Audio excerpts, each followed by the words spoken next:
Jadi ini yang membuat saya agak bingung ini. Kontradiksi ini dipamerkan begitu saja, sedangkan para pendukung Pak Prabowo tidak mau mengkoreksi kata-kata dasmu, kata-kata yang agak meledek rakyat seperti itu. Emang gue pikirin, itu kata-kata yang seharusnya tidak keluar dari mulut seorang kepala negara atau presiden. Seharusnya Presiden Prabowo lebih wise, menangkap kritik, saran, masukan dari masyarakat. Dalam satu titik saya setuju, Presiden Prabowo tidak mempermasalahkan Tio. Yang mempermasalahkan justru orang-orang yang selama ini mendukung buta Presiden Prabowo. Saya tidak menyalahkan juga. Tapi mari kita bersikap fair, bersikap adil. Kalau Tio dipaksa, diminta untuk berkata-kata dengan santun, seharusnya Presiden juga harus berpidato dengan santun juga. Jangan membuat standar ganda di negeri ini.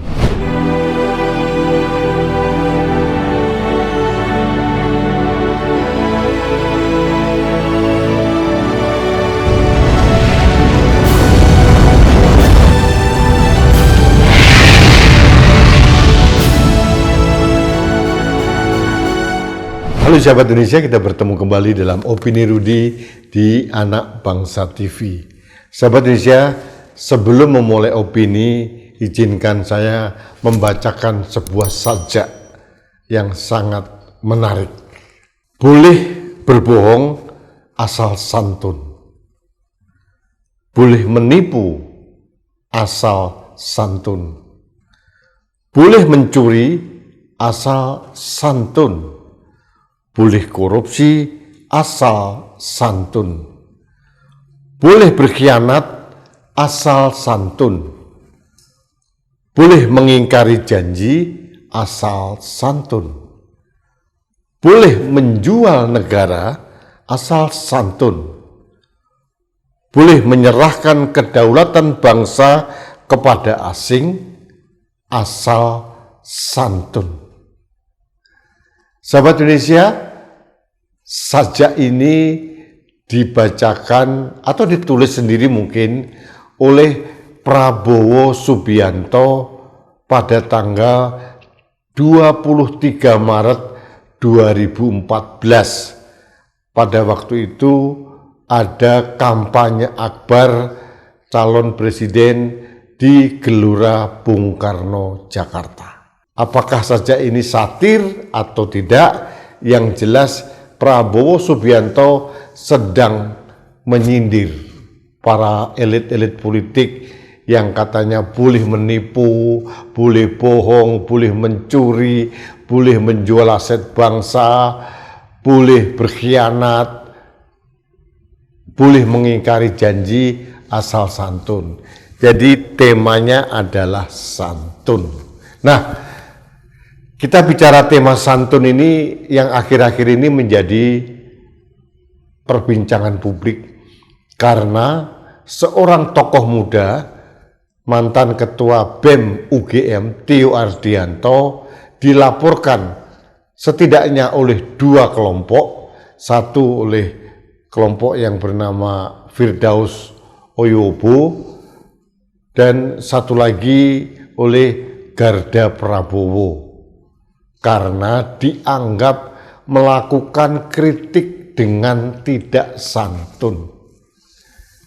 Tio dianggap melecehkan, menghina, dan sebagainya, dan sebagainya.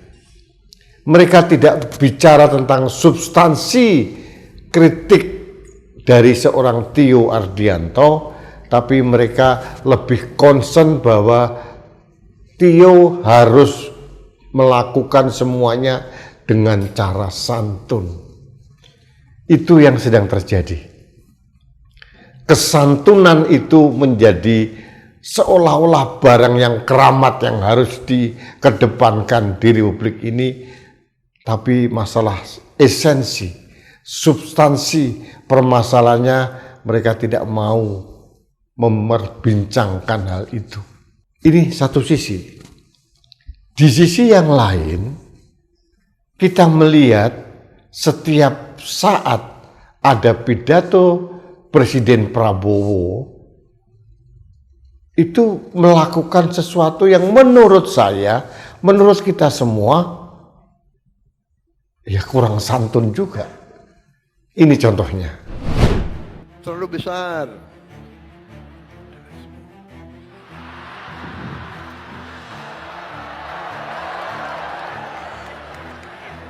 Saudara-saudara sekalian, Timor Leste jumlah penduduknya nggak sampai 2 juta orang, kalah sama Kabupaten Bogor, kabinetnya itu 28 orang, nggak sampai, lebih kecil dari Kabupaten Bogor, kabinetnya 28 orang. Kita seluas Eropa 27 negara.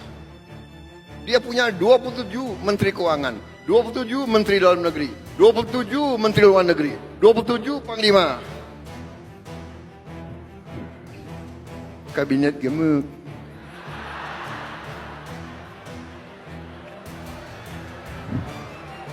Nggak peduli saya disebut apa, yang penting hasilnya.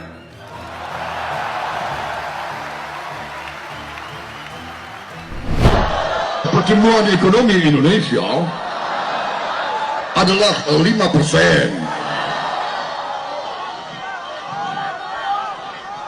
5% dasmu. Bagaimana perasaan Mas Prabowo? Soal etik. Dasmu etik. Yang nyinyir biar. Nyinyir. Suatu saat di kelak kemudian hari, kekayaan yang ada dinikmati segelintir orang akan pelan-pelan netes ke bawah. Sorry. Coba di delete. Friend ya, wartawan kita kompak ya. Coba yang gitu-gitu, nanti gue dihajar lagi itu. Emang gue pikirin. Masa depan Indonesia cerah. Saya geleng-geleng kepala. Ada orang-orang yang berperan sebagai orang pintar, berperan sebagai pemimpin, tapi yang disebarkan adalah pesimisme. Indonesia gelap, kabur aja deh. Lo kabur aja lo. Emang gampang lo di situ, di luar negeri, di mana lo? Lo dikejar-kejar di situ lo. Dan ternyata memang ini adalah rekayasa. Kata-kata dasmu, emang gue pikirin, nye. Atau kalau kamu kabur aja, Indonesia gelap, matamu yang gelap, kayak gitu-gitu. Ini paradok menurut saya. Para pendukung Prabowo minta Tio Ardianto untuk berbuat santun, untuk berkata-kata dengan santun, mengkritisi Presiden Prabowo dengan santun. Tapi di sisi lain, Presiden Prabowo memamerkan ketidaksantunan juga di muka publik. Seorang pejabat negara, kepala negara, berbicara dengan rakyatnya menggunakan kata-kata dasmu. Sependek pengetahuan saya, bukan sekali ini, dulu juga pernah. Presiden Prabowo seolah-olah meledek para pengkritiknya. Nye. Emang gue pikirin. Jadi ini kontradiksi dan ironi di negeri ini. Apakah para pendukung Pak Prabowo tidak juga mengkritisi junjungannya, yaitu Presiden Prabowo, untuk berbicara di muka publik dengan cara yang santun pula? Seorang kepala negara, presiden di Indonesia, itu dipilih oleh rakyat. Dia diberikan amanat oleh rakyat, amanah untuk menjalankan administrasi pemerintahan di Indonesia. Yang memberikan amanah siapa? Rakyat. Kedaulatannya tetap di tangan rakyat. Manakala sekarang kita melihat bahwa amanah itu tidak dilakukan dengan benar, tidak dijalankan dengan benar, boleh dong rakyat mengkritisi. Kalau kita bicara santun, oke, saya setuju. Kadang-kadang Tio Ardianto juga agak offset.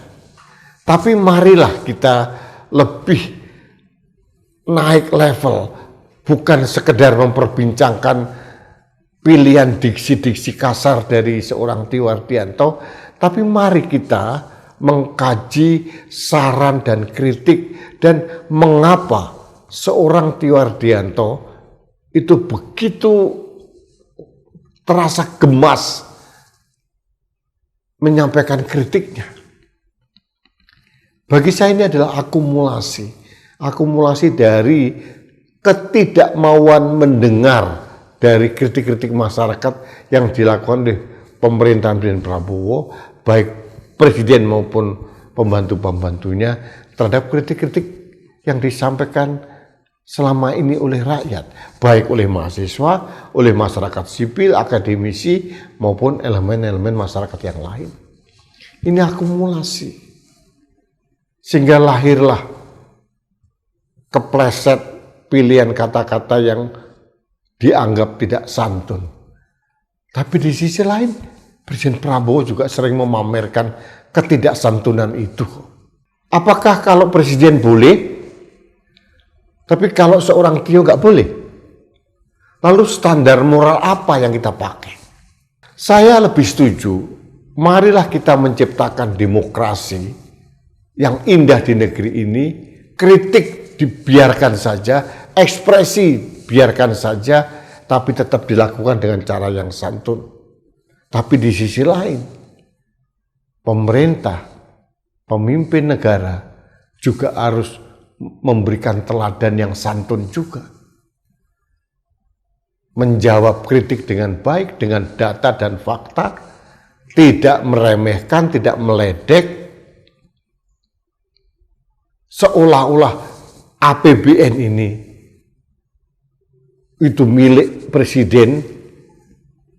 Tidak juga lah. Ada DPR di situ. Meskipun kita tahu DPR saat ini juga tidak berfungsi secara sebagaimana seharusnya. Itu kan uang rakyat yang dititipkan kepada presiden dan DPR untuk dikelola dengan baik. Apa jadinya kalau rakyat tidak membayar pajak? Pajak, komponen pajak kalau tidak salah kontribusinya 80% lebih di APBN kita. Jadi pemerintah itu bisa menjalankan programnya, kegiatannya, karena bantuan masyarakat dalam membayar pajak. Jadi ini yang membuat saya agak bingung ini. Kontradiksi ini dipamerkan begitu saja, sedangkan para pendukung Pak Prabowo tidak mau mengkoreksi kata-kata dasmu, kata-kata yang agak meledek rakyat seperti itu. Emang gue pikirin, itu kata-kata yang seharusnya tidak keluar dari mulut seorang kepala negara atau presiden. Seharusnya Presiden Prabowo lebih wise menangkap kritik, saran, masukan dari masyarakat. Dalam satu titik saya setuju Presiden Prabowo tidak mempermasalahkan Tio. Yang mempermasalahkan justru orang-orang yang ya selama ini mendukung buta Presiden Prabowo. Saya tidak menyalahkan juga.